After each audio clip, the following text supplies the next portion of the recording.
마태복음 27장입니다. 마태복음 27장 십자가에 못 박히신 기록은 32절에서 56절까지인데요. 38절에서 50절까지만 봉독하겠습니다. 38절에서 50절. 지나가는 자들은 자기 머리를 흔들며 예수를 모욕하여 이르되 성전을 헐고 사흘에 짓는 자여, 네가 만일 하나님의 아들이여든 자기를 구원하고 십자가에서 내려오라 하며, 그와 같이 대제사장들과 서기관들과 장로들도 함께 희롱하여 이르되 그가 남은 구원하였으되 자기는 구원할 수 없도다. 그가 이스라엘의 왕이로다. 지금 십자가에서 내려올지어다. 그래야 하면 우리가 믿겠노라. 그가 하나님을 신뢰하니 하나님이 원하시면 이제 그를 구원하실지라. 그의 말이 나는 하나님의 아들이라 하였도다 하며, 함께 십자가에 못 박힌 강도들도 이와 같이 욕하더라. 제6시로부터 온 땅이 어둠이 임하여 제9시까지 계속되더니 제9시쯤에 예수께서 크게 소리질러 이르시되 엘리 엘리 라마 사박다니 하시니, 이는 곧 나의 하나님 나의 하나님 어찌하여 나를 버리셨나이까 하는 뜻이라. 거기 섰던 자 중 어떤 이들이 듣고 이르되 이 사람이 엘리야를 부른다 하고, 그 중에 한 사람이 달려가서 해면을 가져다가 신 포도주에 적시어 갈대에 깨어 마시게 하거늘, 그 남은 사람들이 이르되 가만두라, 엘리야가 와서 그를 구원하나 보자 하더라. 예수께서 다시 크게 소리 지르시고 영원히 떠나시니라. 아멘. 사순절을 보내는 중에 주일에 주시는 말씀이 예수님의 공생애 중 마지막 해에 예루살렘 입성하신 후에 예수님의 고난이 최고조에 이를 때의 말씀이 주어져서 설교자로서는 의도적으로라도 이렇게 말씀을 뽑을 수도 있는 것인데, 순서대로 강해 설교하면서 말씀이 주어져서 감사하는 마음이 있습니다. 그런데 또 고난절만 있는 게 아니고 부활절도 있어서 부활절하고 사순절 그 시간들을 쭉 맞추다 보니까 이 말씀이 쭉 맞아지지가 않더군요. 사순절 고난주간에 대한 말씀이 많고 부활절은 짧잖아요.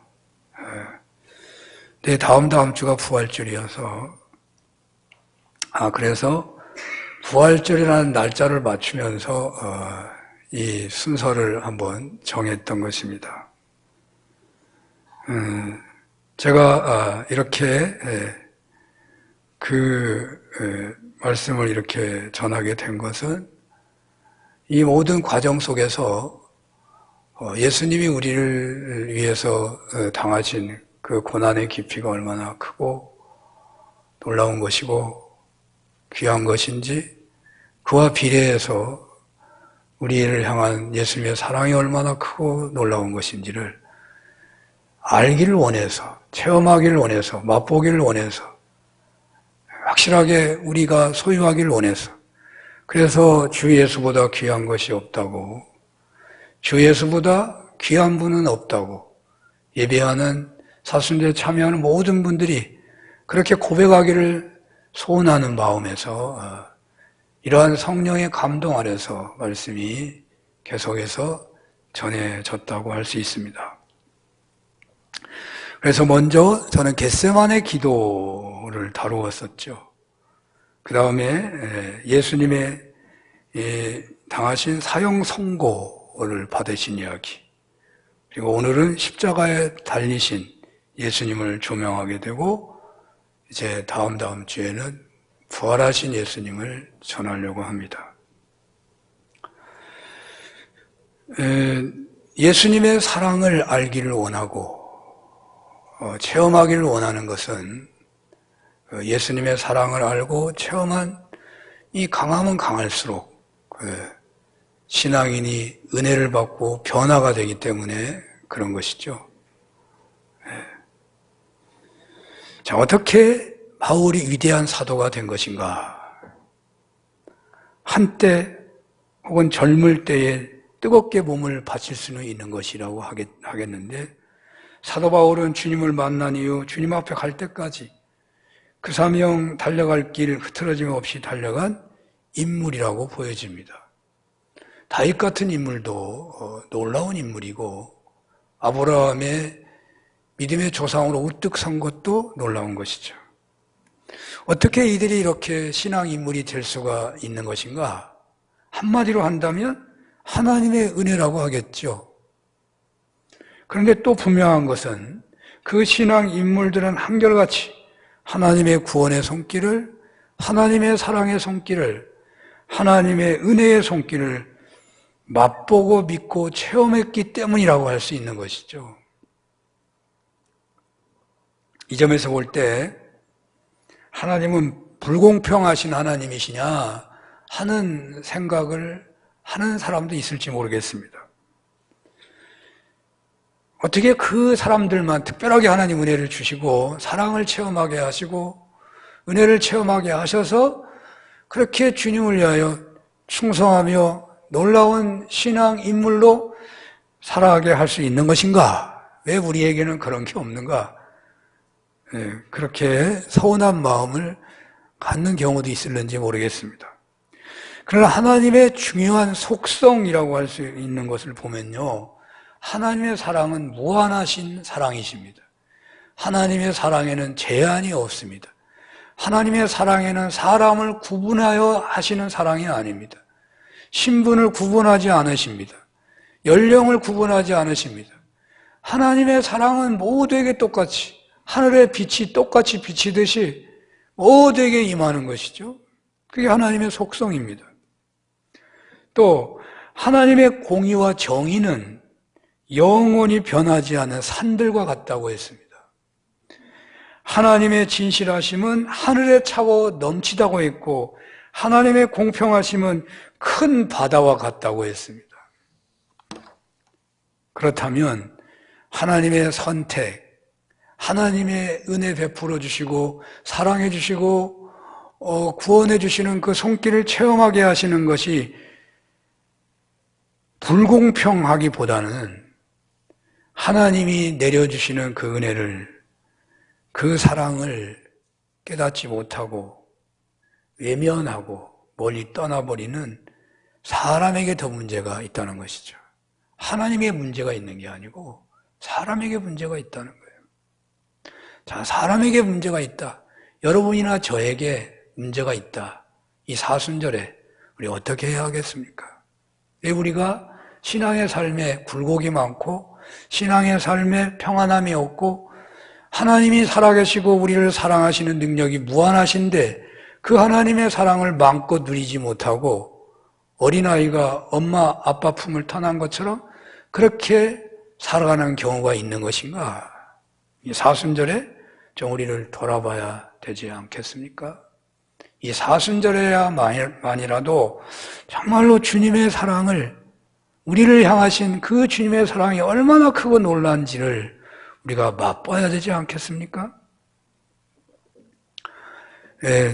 종종 인용하는 예화지만 한 사람의 변화나 성숙의 계기는 과거의 상처가 해결되는 데에 있는 경우가 많더라고요. 저도 그 정태기 박사님한테 똑같은 예화를 몇 번을, 한 5번 이상을 들은 것 같아가지고, 근데 저의 체험은 똑같은 얘기를 또 들어도 왜 이렇게 마음에 감동이 되는지, 그래서 고민을 많이 했는데 또 한 번 할까 하는 생각이 듭니다. 클레어몬트 대학에서 학위과정을 하는 가운데 이 정태기 교수님은 지도 교수님에게서 놀라운 숙제를 제안을 받게 됩니다. 네가 이 숙제를 못하면 너는 학위를 내가 주지 않는다.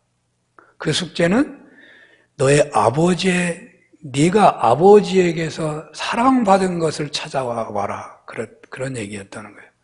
네가 아버지에게서 받은 사랑을 다 찾아서 기록해서 오라는 거였다는 거예요. 우리가 신앙생활을 잘하려면요, 예수님에게서부터 여러분이 사랑받은 것이 무엇인지를 알면 신앙생활을 잘하는 거예요. 아니, 다 사랑받다고 생각하지 않나요? 그렇게 할지 모르죠. 그것은 교리적인 걸 수 있어요. 그렇게 해야 세례받고, 그렇게 해야 예수 믿는다고 하니까. 사랑받는다는 것을 정말 체험한다면, 성경에 나오는 그런 놀라운 인물들, 그 이상의 은혜가 우리에게 차고 넘칠 것입니다. 우리가 사람에게 사랑받는다는 것만 알아도요. 아니, 우리는요, 우리가 가정을 이루어서 살잖아요. 가족들에게, 아내나 남편에게 사랑받는 것만 확실하게 믿고 살아도요, 그 사람의 삶은요, 날개를 펴고 삽니다. 정말 편안하게 삽니다. 어려워도요, 일하면서 힘들어도 힘든 걸 몰라요. 사랑을 받고 있다는 걸 알기 때문에. 근데 예수님, 하나님께로부터 내가 사랑을 받고 있다는 것을 정말 체험한다면 그 사람에게서는 놀라운 새 인생의 출발이 된다니까요. 정태기 박사님이 숙제는 해야 되는데 아버지에게 매 맞은 것만 생각나고 밥 먹다가 투드로 맞은 생각나고 어머니를 폭행하는 것만 생각나고 밥 먹다가 거의 한 번도 아버지하고 같이 먹을 때는 울지 않은 적이 없을 정도로 밥을 먹었다고 그러더라고요. 그러니까 아버지의 기억을 써내야 되는데 사랑받은 것을 써내라고 하니 써낼 수가 없는 거죠. 졸업을 포기할 위기가 닥쳤는데 뭐 생각만 하면 끔찍한 상상만 떠오르니까 어떻게 해야 될지 모르고 있는 거죠. 그냥 원망만 하죠. 지도교수님은 왜 나에게 이런 숙제를 하라고 하는가. 지도교수가 몇 년을 겪어보고 상담도 해보고 하는데 어떤 상담학적으로 볼 때 그 문제가 심각하다고 본 거죠. 과거의 상처의 해결이 심각하다고 본 거죠. 그 중에 중요한 것이 결혼하고 유학 가가지고 5, 6년 거의 10년간을 자기 아내한테 한 번도 연락을 안 했다니까. 돈이 아까워서 안 할 수도 있지만 말이죠. 얼마나 심각한 문제가 있는 것이었겠습니까? 근데 우리가 또 여기서 생각해 보아야 할 것은 이런 심리 상태에 있지만 스스로 생각하기를 자신은 예수님을 끔찍하게 사랑하고 있고 또 주님께로부터 큰 사랑을 받고 있으며 그래서 주의 종이 되기 위하여 보통 사람보다 갑절로 힘쓰고 애쓰고 있다고 생각하고 있다는 거죠. 자기는 하나님을 사랑하고 하나님 자기 사랑해 준다고 그 일정 부분 맞는 말이죠. 체험을 못해도 사랑하는 건 맞고 체험을 못해도 주님이 자신을 사랑하는 건 맞는 거니까 그렇게 충성하고 그렇게 인물이 되어가기도 하겠지만 말이죠. 그러나 그건 외식적인 거잖아요. 실제적이지는 않잖아요. 능력이 별로 없는 거예요. 흉내는 내지만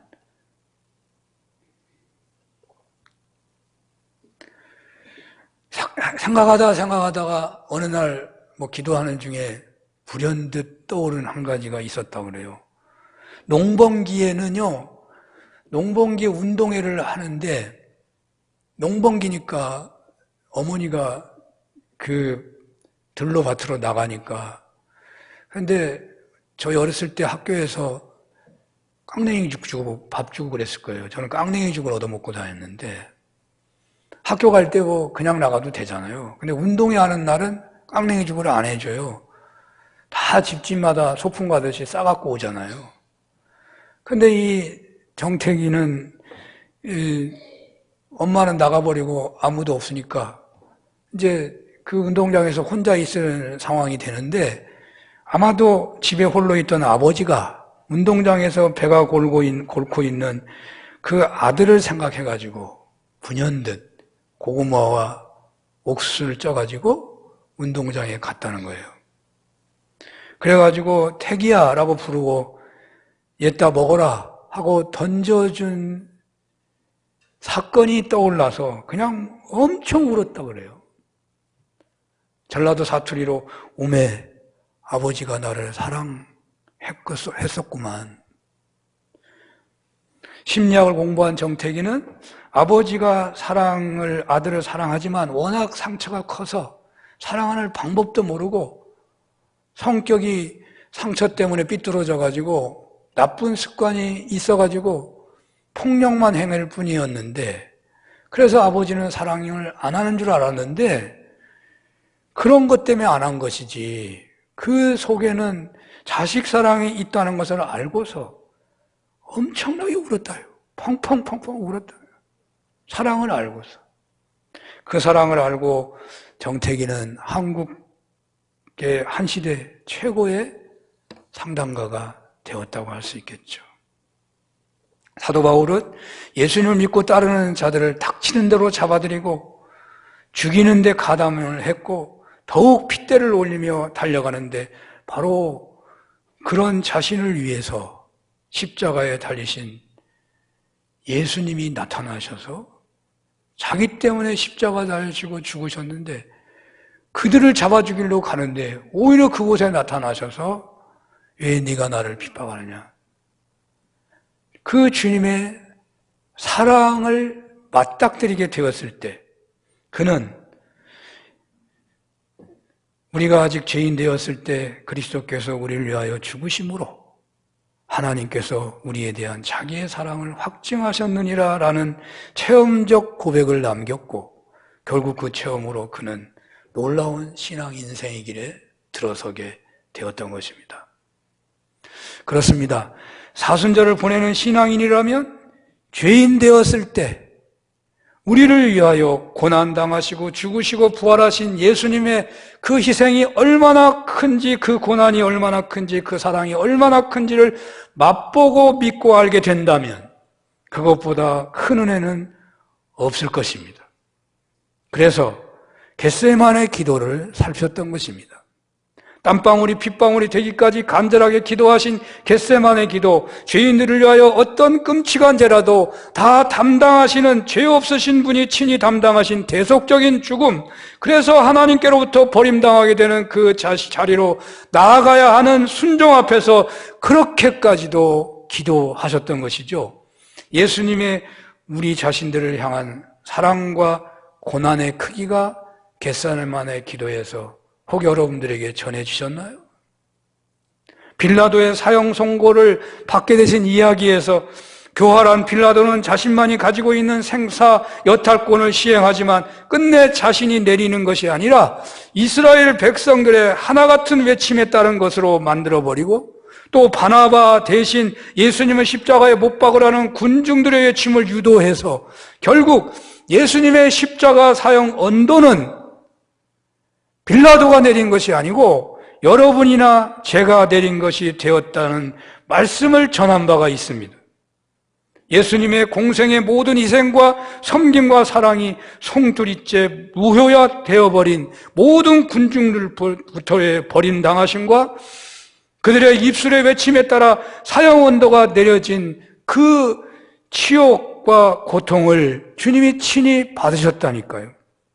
예수님의 그 끔찍한 십자가 사형 언도를 눈꼽만큼의 양심의 가책도 없이 여러분과 제가 내려버렸다는 것입니다.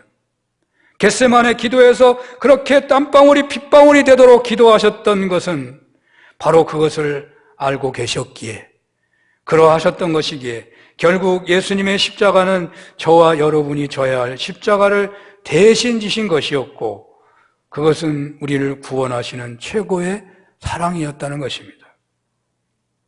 그리고 오늘 우리는 친히 십자가에 달리셨다는 말씀 앞에 이제 서게 됩니다. 오늘 말씀 역시 예수님의 우리를 향한 사랑이 얼마나 크고 놀라운지를 조금이라도 맛보고 믿고 체험하셨으면 하는데 목적이 있는 것입니다. 지도 교수님께서 정택이 학생에게 숙제를 내주었을 때에 그가 그렇게 알고자 부모의 사랑이 임했던 것을 그렇게 알고자 애쓴 것처럼 우리는 그런 자세로 오늘 본문을 보았으면 하는 것입니다. 본래 예수님께서 십자가에 못 박히신 내용은 마태복음 27장 32절부터 56절까지예요. 부활 직전까지.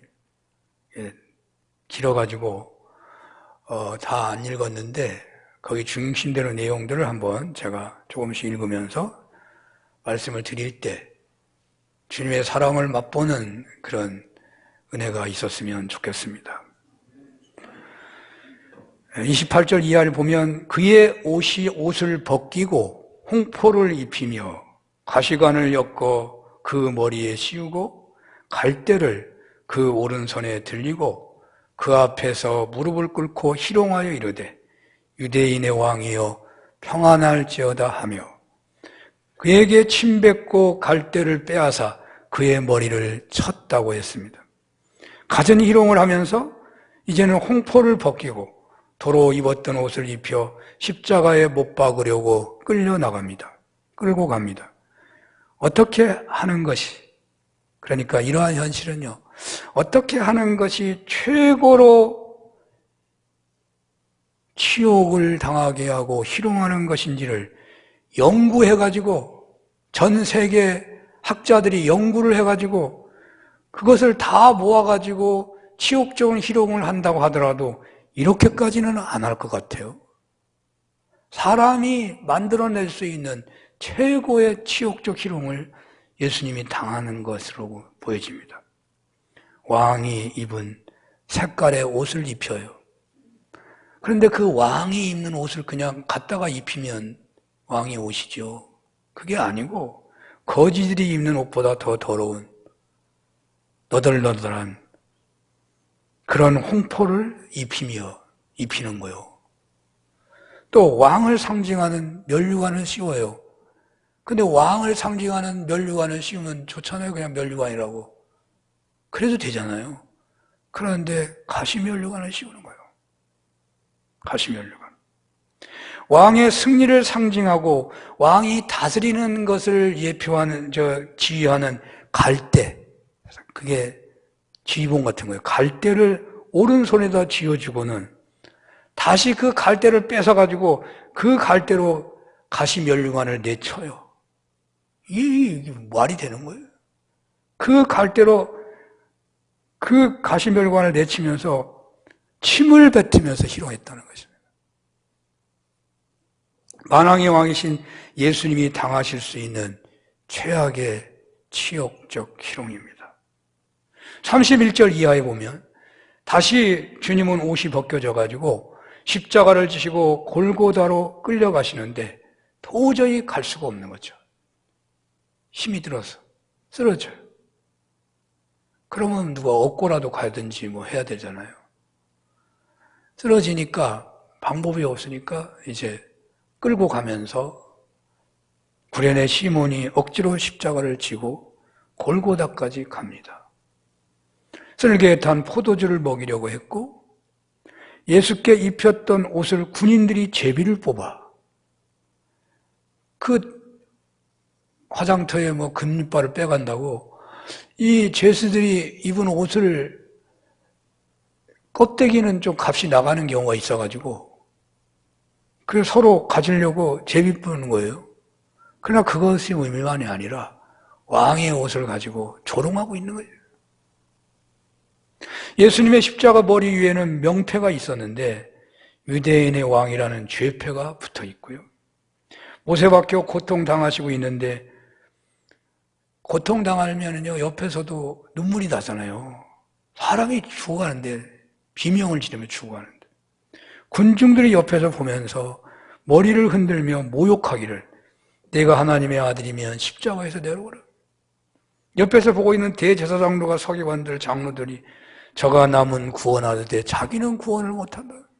그렇게 조롱하고 희롱하는 거예요. 여러분, 원수 같은 나라들이 전쟁을 해가지고 적장을 잡았다고 하더라도요. 그 적장을 회유합니다. 말 안 들으면 어떻게 해요? 그냥 목을 쳐서 장렬하게 죽여요. 그게 인간의 기본 양심이에요. 원수라도 죽을 때는 엄숙하게 죽여주는 거예요. 예수님이 그들의 원수도 아니잖아요. 사랑한 것밖에 없는데. 그런데 어찌 역사상 있을 수 없는 치욕스러운 고통을 당한다는 것입니까?